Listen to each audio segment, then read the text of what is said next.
Eu gostaria que você abrisse a sua Bíblia no livro de Lucas, capítulo de número 9.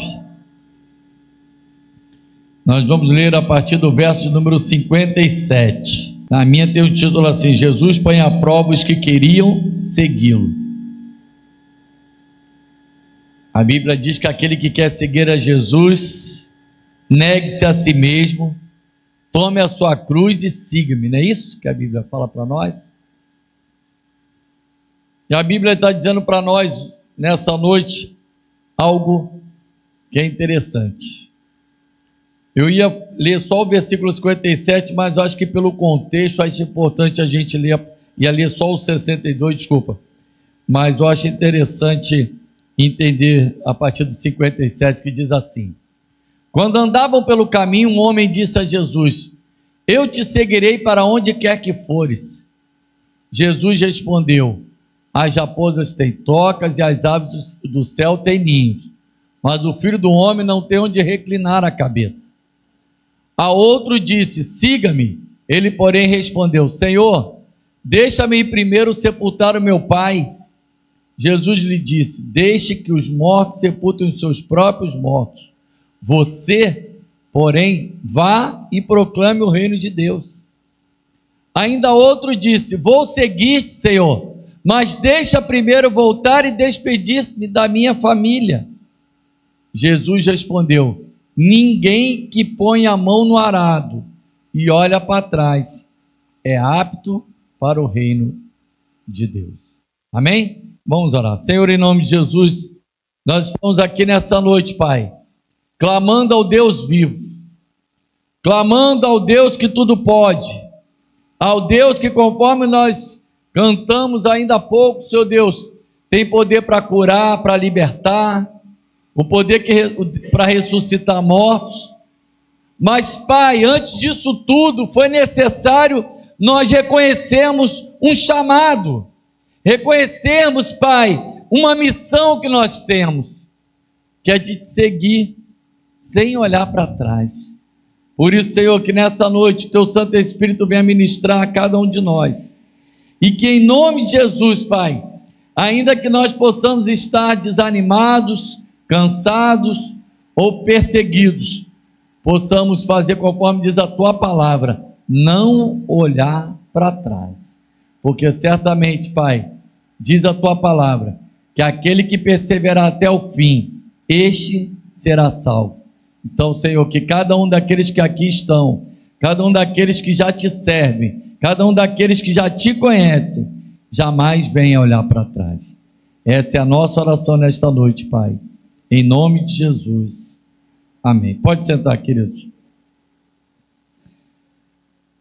Eu ia ministrar em cima de aquele que põe a mão no arado, mas eu achei importante a gente ler esse contexto, entender algo que Jesus estava falando para aqueles homens. A Bíblia diz que Jesus estava indo no caminho, de um lado para o outro. Jesus era alguém que tinha uma missão e entendia qual era a sua missão: proclamar o reino de Deus. E para proclamar o reino de Deus, ele não podia ficar preso a um lugar, porque era necessário ele ir aonde o Senhor o havia, o seu Pai o havia enviado. Eu quero que você entenda o contexto para depois nós entrarmos nele, cada um de nós. Jesus sabia que tinha uma missão e que não seria fácil essa missão. E nesses versículos que nós lemos, isso fica bem claro. Porque, olha só, ele primeiro diz assim, do ele, alguém lhe disse, ou seja, alguém se dirigiu a Jesus e disse: deixa-me ir para onde quer que fores. Ou seja, me deixa segui-lo, me deixa estar perto, me deixa conhecer os mistérios, porque a gente sempre fala de Maranata, Maranata, conforme foi pregado aqui no domingo, mas é interessante que para isso é necessário você conhecer qual é a vontade de Deus, o que Ele tem como propósito. Mas Jesus respondeu: as raposas têm seus covis e as aves do céu ninho, mas o Filho do Homem não tem onde reclinar a cabeça. É como se Jesus estivesse dizendo para aquele jovem, ou para aquela pessoa que ele falou que queria segui-lo: você entende a dificuldade que você vai ter a partir de agora? Você entende que você não vai ter mais escolha de horário para descansar? Que você não tem mais opção de onde dormir? Que você não tem mais aonde dizer: eu quero fazer isso, eu quero fazer aquilo, porque já não é mais a tua vontade, mas a vontade do Pai que te enviou. E mais ainda, conforme aquele homem pediu para segui-lo, que era aonde ele gostaria de estar, mas que não era sempre aonde ele gostaria de estar. Deixa segui-lo, e Jesus está dizendo: mas eu não tenho onde reclinar a cabeça. O Filho do Homem não tem onde descansar. Você entende isso? Você entende que muitas das vezes você vai ter que abrir mão do seu horário, você vai ter que abrir mão das suas vontades, você vai ter que abrir mão de opções que você gostaria de fazer, de ter, de ir, para fazer e ir aonde Deus quer que você vá? Aí você vai entender que muitas das vezes você vai dormir em camas luxuosas, mas vai ter dia que você vai dormir no chão frio, direto. É como se Jesus estivesse falando isso para aquele homem. Você entende isso? Depois a Bíblia vai nos mostrar que o outro disse a Jesus, ou seja, a outro disse Jesus, ou seja, Jesus primeiro alguém pediu para segui-lo, não é isso? Aí vem alguém, Jesus fala assim: segue-me. Agora é Jesus que está dizendo. Um queria seguir Jesus, Jesus mostrou a ele a dificuldade. Agora vem outro, Jesus fala: segue-me. E aí olha o que a resposta. Ele, porém, respondeu: permite-me ir primeiro sepultar meu pai. Mas Jesus lhe respondeu: deixa os mortos sepultar os seus próprios mortos. Tu, porém, vai e prega o reino de Deus. É como se Jesus estivesse dizendo para aquele homem: você entende que agora a tua vontade não é a que vale? Você entende agora que mais importante do que fazer algo que você entende que seja importante e é importante? Eu, quando estava preparando essa mensagem, eu me lembrei muito daquilo que João Vitor pregou no domingo, quando ele disse que aquelas pessoas se distraíam. E eu escrevi algumas coisas desse tipo aqui mesmo, porque realmente as pessoas se distraem.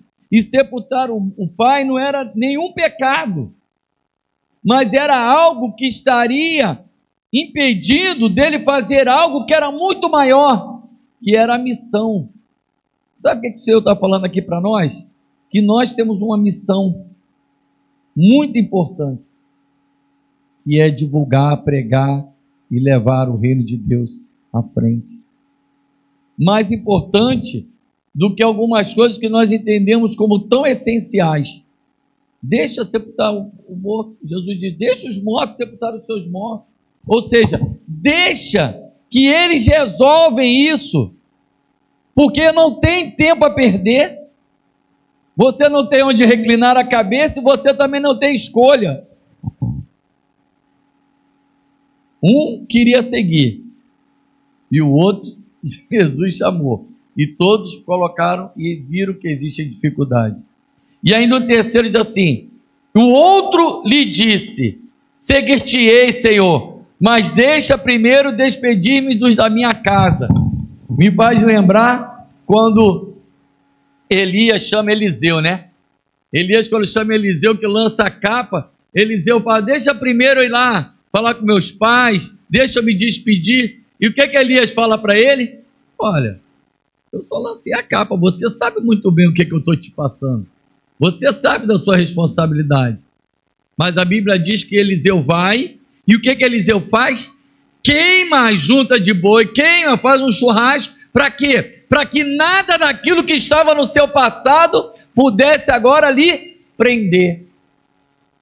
Nada daquilo que você viveu no passado, querido, pode te prender em relação à missão que você tem agora. Você já conhece, você agora não tem outra escolha. Pode parecer duro, mas é a realidade. Você tinha a escolha até conhecer Jesus, mas agora a sua única escolha é ser obediente à missão que Deus te deu. Ah, que isso! Nós somos escravos da graça. Nós temos um Senhor. É muito bonito dizer eu tenho um Salvador, é verdade. Mas e quando a gente tem que dizer que eu tenho um Senhor? E se nós temos um Senhor, não somos mais nós que mandamos, mas sim Ele. Quando a gente faz escolhas, queridos, quando a gente acha que a gente pode ir aonde a gente quer, esses versículos nos mostram que a realidade não é essa. Esses versículos é para nós entendermos que existe algo muito maior do que simplesmente viver. Aquela história de que deixa a vida me levar, isso serve lá fora. Para nós, não. Para nós, é entendermos que nós não podemos deixar a vida nos levar. Nós é que temos que levar pessoas até a vida, que é Jesus.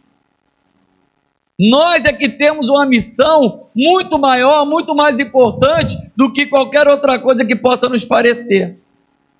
Nós somos desafiados a dizer, dá-me a Tijuca, senão eu morro. Será que você estaria disposto a dizer isso?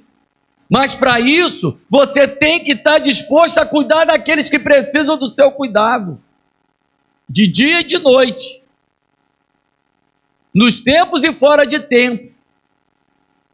Mas e aí a dificuldade que é? Ah, mas eu tenho minha vida. Tem sua vida? Já não vivo mais eu, mas Cristo vive em mim. Então você já não tem mais vida.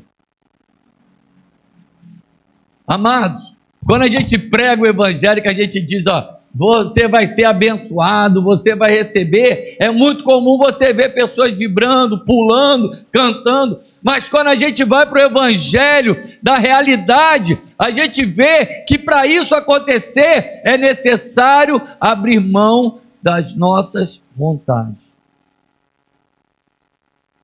É necessário seguir. Aquele que quer vir após mim, negue-se a si mesmo. Estou eu disposto a negar-me a mim mesmo?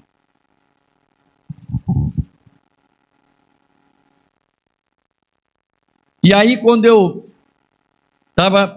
Por isso que eu fiz questão de pegar esse contexto, para que a gente entendesse que aqui nós vimos 3 pessoas que estão diante de Jesus. Um é chamado, o outro queria ir, e um outro também tinha vontade, mas todos 3 foram colocados diante de uma dificuldade. Sabe qual é? A realidade. A dificuldade é que existe uma realidade que está muitas das vezes acima daquilo que a gente entende, daquilo que a gente espera, daquilo que a gente deseja. E aí a gente vai para o versículo 62. Mas Jesus lhe replicou: ninguém que, tendo posto a mão no arado, olha para trás, é apto para o reino de Deus. Não sou eu que estou dizendo, foi o próprio Jesus que falou. O que é o arado? É interessante e é importante a gente entender que a Bíblia é escrita para um contexto de um povo. E nós, que somos da cidade, né, que somos pessoas urbanas, nós não estamos muito acostumados a essas palavras, arado. Mas quem é do campo sabe muito bem o que é. E o arado era uma ferramenta agrícola, eu escrevi aqui, essencial para preparar o solo para o plantio.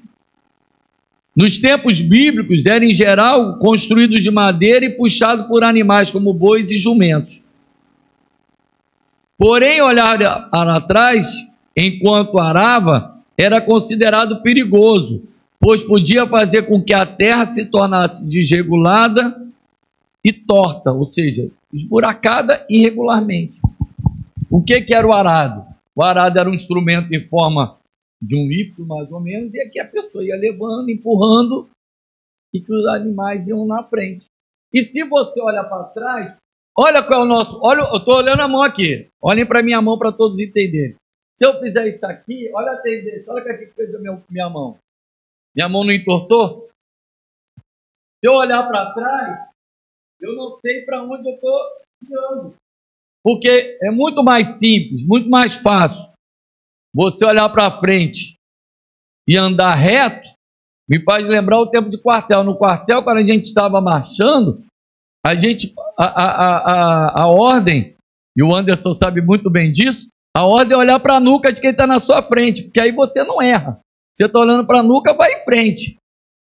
Agora, se eu olhar para o lado, já é difícil. Se eu olhar para trás, eu vou andando torto. Então, o arado tinha esse propósito.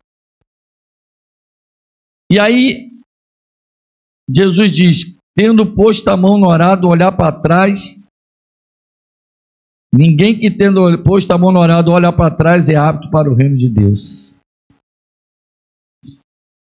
Nesse contexto, você vê que Jesus está falando das dificuldades, das lutas, mostrando aos discípulos a dificuldade que é dizer que é cristão,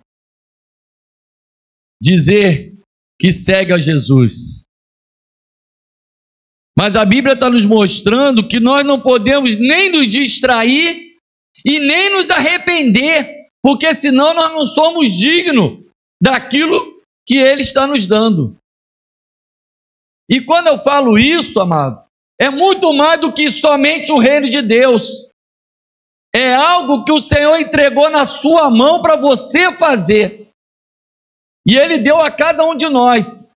Independente, eu não estou falando aqui de função, eu não estou falando aqui de ser pastor, de ser diácono, de ser obreiro. Eu estou falando que cada um de nós temos o chamado, que é levar o reino de Deus, que é divulgar o reino de Deus, que é propagar o reino de Deus.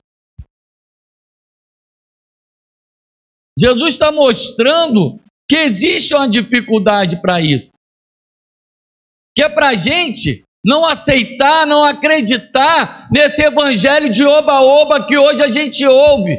Parece que Jesus está falando para os nossos dias. Parece que Jesus está mostrando para nós, nos dias de hoje, que as coisas não seriam fáceis, mas nós não podemos perder o quê? O foco. Nós não podemos perder o quê? A determinação. Nós precisamos entender, querido.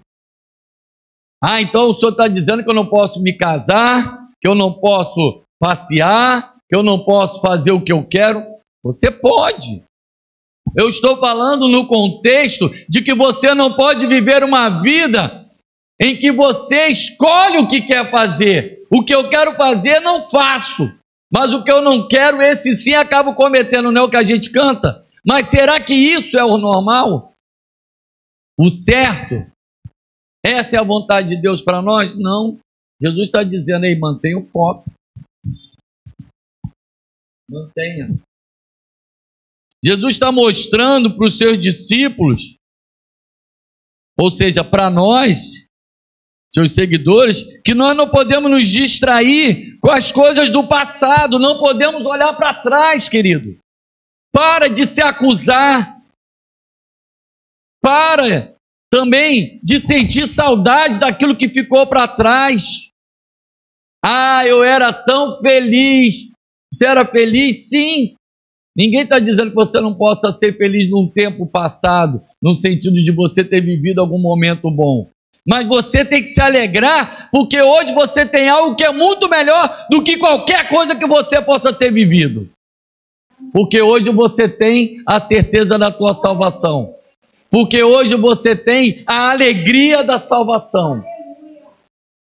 O salmista, ele logo fala, Senhor, não me permita sentir falta, não me deixa sentir falta da alegria da salvação. Porque para o salmista, para Davi, o mais importante era ter alegria no seu coração de saber que ele servia a um Deus vivo. E aí nós não podemos deixar, querido, que as preocupações do passado nos prendam. O teu passado não pode ser mais importante do que o teu presente e do que o teu futuro. A Bíblia vai mostrar para nós, lá em Gênesis 19, verso 26, que quando a mulher de Ló, porém, olhou para trás e se transformou numa coluna de sal. Ali é um simbolismo de que ela está olhando para trás, de que ela está olhando para o passado, de que ela está dizendo: ah, se eu pudesse voltar. E aquele que olha para trás não é apto do reino de Deus. Aquele que olha para trás, querido, não é apto. É a Bíblia que está dizendo. Por quê? Porque ele está entendendo que o passado é mais importante. Não deixe o passado te prender. Olhar para trás significa deixar o compromisso com Deus, com a palavra, com o chamado. Volto a dizer, quando eu digo chamado, não é chamado só ministerial. É também, mas é principalmente o chamado no sentido de missão. Eu agora sou um cristão. Eu agora sou um Cristo pequeno. Nós não podemos. Mas a Bíblia diz para nós esquecermos do passado. Abra, por favor, Filipenses 3, verso 13 e 14. Diz assim: irmãos, não penso que eu mesmo já tenha alcançado, mas uma coisa faço. Ou seja, eu já não cheguei no meu objetivo, mas uma coisa eu faço: esquecendo-me das coisas que ficaram para trás e avançando para as que estão adiante. Se eu estou olhando para frente, se eu estou avançando, eu tenho que olhar para onde? Para frente. Prossigo para o alvo, a fim de ganhar o prêmio do chamado celestial de Deus em Cristo Jesus. Eu preciso olhar para o alvo para eu poder ser apto a ganhar o reino de Deus. Então, querido, não deixe o passado ser melhor, ser mais forte, ser mais prazeroso. O chamado não permite arrependimento de decisão. O chamado, a decisão que você tomou, você já escolheu um lado, querido. De que parte você faz do exército? Eu faço parte do exército de Deus.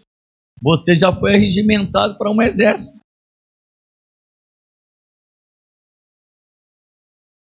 Ele não permite esse arrependimento. O discipulado, o discípulo, exige seguir em frente e não temer, porque Deus é conosco. Deus te ajuda. Jesus não disse que seria fácil, ele mostra dificuldade, ele mostra lutas, mas sabe qual é a melhor certeza? É saber que ele vai estar conosco. Abre Isaías, por favor, 43, do verso 1 ao 3. Diz assim: mas agora sim diz o Senhor, aquele que criou, ó Jacó, aquele que o formou, ó Israel: não tema, pois eu resgatei, eu o chamei pelo nome. Cada um de nós fomos chamados pelo nome. Você é meu, olha só que precioso. Você tem dono, você é do Senhor. Você que está em casa, você tem dono, você é do Senhor. Quando você passar pelas águas, eu estarei com você. Ou seja, quando chegar um momento de dificuldade, eu vou estar junto. Quando passar pelos rios, eles não encobrirão. Quando passar pelo fogo, você não se queimará. As chamas não deixarão em brasas. Pois eu, o Senhor, seu Deus, o Santo de Israel, o seu Salvador, dou o Egito como resgate para livrá-lo. Em teu lugar dou custe e Sebá. Ou seja, o Senhor dará a recompensa que for necessário. Ele já deu o seu próprio sangue em favor de mim e de você. Deu a sua própria vida em meu e em teu favor, querido. Nós temos o privilégio, a certeza. Olha só Isaías 45, versos 2 e 3. Eu irei adiante de você. Nós não estamos olhando para o alvo, nós não estamos olhando para frente, nós não estamos arando a terra olhando para frente. A Bíblia diz: eu irei adiante de você e aplanarei montes. Ou seja, não se preocupe com a dificuldade do caminho. Ele é que vai aplanar o monte. Ele é que vai derrubar as portas de ferro. Ele é que vai romper as trancas de ferro. Ou seja, toda luta, dificuldade, barreiras, impedimento, é Ele que está à sua frente. Darei a você os tesouros das... Como é que é? Darei a você... tesouro das trevas, riquezas armazenadas em locais secretos, para que você saiba que eu sou o Senhor, o Deus de Israel, que o convoca pelo nome. Convoca você pelo nome. Por isso é que você não pode olhar para trás.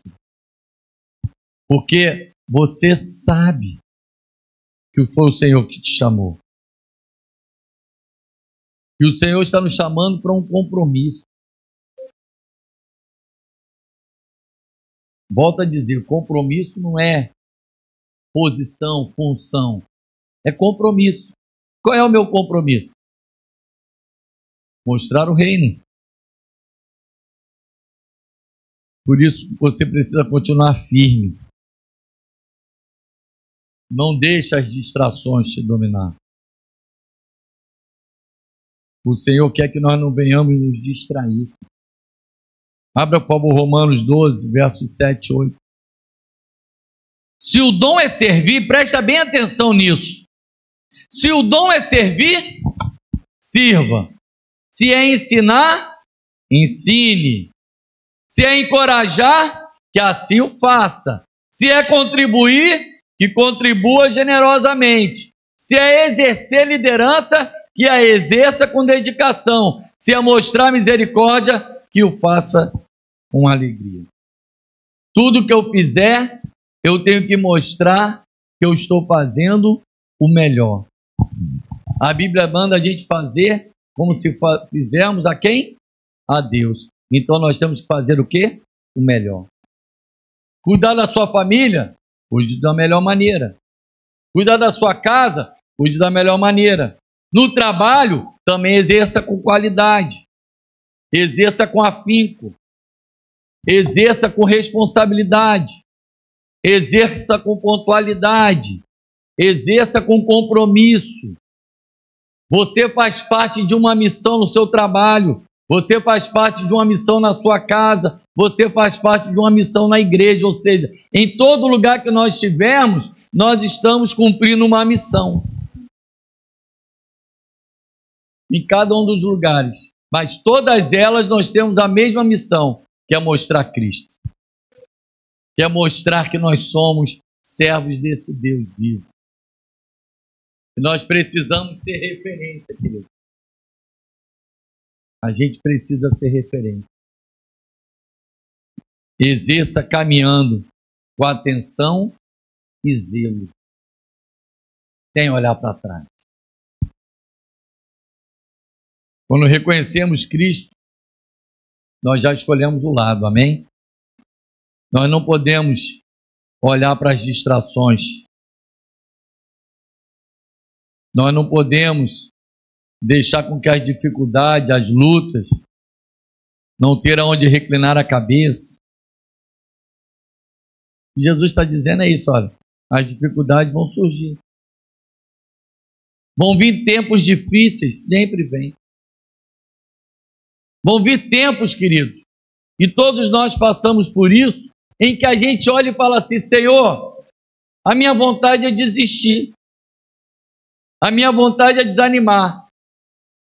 Se a gente for perguntar no Antigo Testamento qual é a referência de profeta, 95% vão dar o nome de quem? De Elias. E ele não pensou em desistir? Ele não pensou em desanimar? Ele deu uma olhadinha para trás, poderia ter estragado tudo, mas nós precisamos olhar para o alvo. E o Senhor foi e consertou a rota. Mas nós não podemos deixar com que um tempo, um intervalo, olhando para trás, é muito tempo de estrago. Sabe por quê? Porque o Senhor está dando o exemplo de arar a terra. Arar a terra é preparar a terra, amém? A terra é preparada para quê? para ser lançado a semente. O que é a semente? É a palavra de Deus. Então a nossa missão é preparar as terras. A gente costuma achar que nós não temos responsabilidade com as terras. A nossa responsabilidade é só com as sementes. A minha responsabilidade é lançar a semente. É ou não é? E de certa forma é. Mas nós podemos e devemos cuidar também das terras. Nós podemos... A Bíblia diz que a terra vai ser o quê? Sufocada pelos espinhos, não é isso? Então o que a gente precisa fazer? Tirar os espinhos. Tirar as dificuldades, tirar as pedras para que o sol possa bater naquela semente. A gente precisa também estar preparado para isso, querido. Cuidar de pessoas, cuidar de terras. Porque nós precisamos entender que o nosso trabalho não é em vão no Senhor.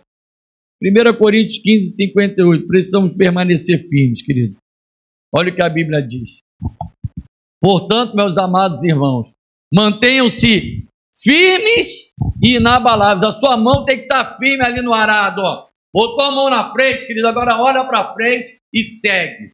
Sejam sempre dedicados à obra do Senhor, pois vocês sabem que no Senhor o trabalho de vocês não é inútil. Seu trabalho não é inútil no Senhor.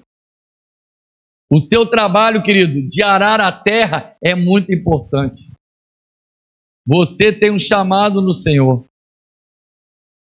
Você é responsável por cuidar de vidas. Você é chamado para levar a mensagem. Você é responsável por tirar espinho. Você é responsável por cuidar de pessoas. De não olhar para trás. Cada um de nós recebemos um chamado e sabemos da dificuldade que é. Cada um de nós, querido, desde sempre que a Bíblia deu uma missão, que Deus foi dando missão ao homem, foram surgindo dificuldades. Mas para fechar, olha o que a Bíblia diz para nós em Josué 1:9. Um verso bastante conhecido. Não fui eu que ordenei a você, em algumas versões não te mandei eu. Seja forte e corajoso. Não se apavore nem desanime, pois o Senhor, seu Deus, estará com você por onde você andar. Sabe o que isso me mostra? É que eu não posso arar a terra parado. Que eu não posso ficar parado e dizendo assim, não vou fazer nada. Eu coloquei a mão no arado, eu vou avançando. Porque aí, eu de certa forma, eu estou impulsionando os animais a caminhar. Eu estou fazendo com que quem está na frente, puxando, continue caminhando. O Senhor te deu uma direção. O Senhor te deu um chamado. O Senhor te deu uma missão. Cumpram com excelência. Vamos ficar de